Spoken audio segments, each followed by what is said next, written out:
Today I'll be speaking about Kumbh Mela. Kumbh Mela that was made so popular by Modi with all his marketing skills and all the special arrangements that he organized around it, that the number of people that visited it in Prayagraj this time in 2019 was broke all records, and so many people that had probably just heard about Kumbh, or some of them who had never heard about Kumbh or never thought they will go there, landed up there. People feel scared when they think of Kumbh because what comes to their mind is stampede and chaos and lack of organization. Modi showed them that that's not true.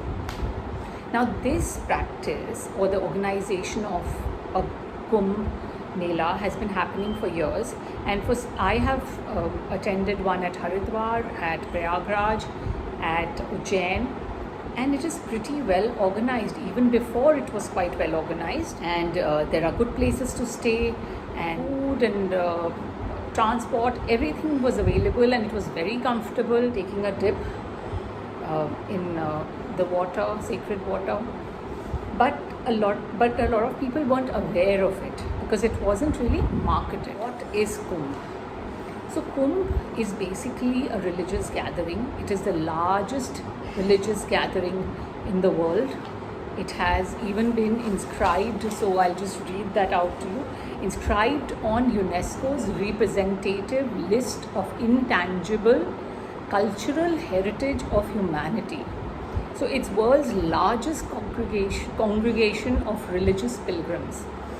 And in fact, in the Britannica Encyclopedia, they mentioned that 60 million Hindus gathered in 2001 when it was a special Kumbh. It had come after many years. When Hinduism was losing its popularity, and Adi Shankaracharya ji, who was born in the 8th century, was trying to unify it and popularize it.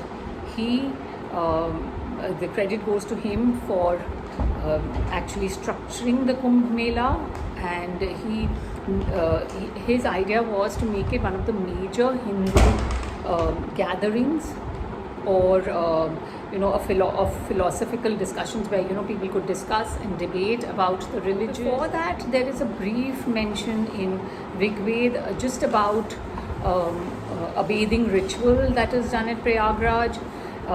Then there is a mention in Mahabharata. There is a mention in Buddhism where Gautam Buddha preaches that just by taking a dip in the holy river, you cannot wash off your sins. You have to bring into practice being a good human being, and that's more important than taking a dip in the holy river. So all these scriptures at various levels have mentioned this. So earlier it was called the Magha Mela, and which came at a distance of 6 to 12 years. And this Magha Mela was held at 4 places, the main being Prayagraj, where there's a confluence of Ganga, Yamuna and Saraswati, so that is the most important. Then Haridwar, which at the banks of Ganges, Ujjain at the banks of Shipra, and Nasik at the banks of Godavari. So all water bodies, how important water was always. The present structure that it has happened during the colonial period, and especially after the 1857 revolt. The cycle which is followed with the repetition of the place that is used for the Kumbh Mela, and the Mahakumbh happens at each place at a gap of 12 years. There's also an Ardh Kumbhi which happens at 6 years. So how is it chosen, the time period or where it will happen? So it's all connected to the astrological placements of Sun, Moon and Jupiter, and also connected to the lunar as well as the solar calendar.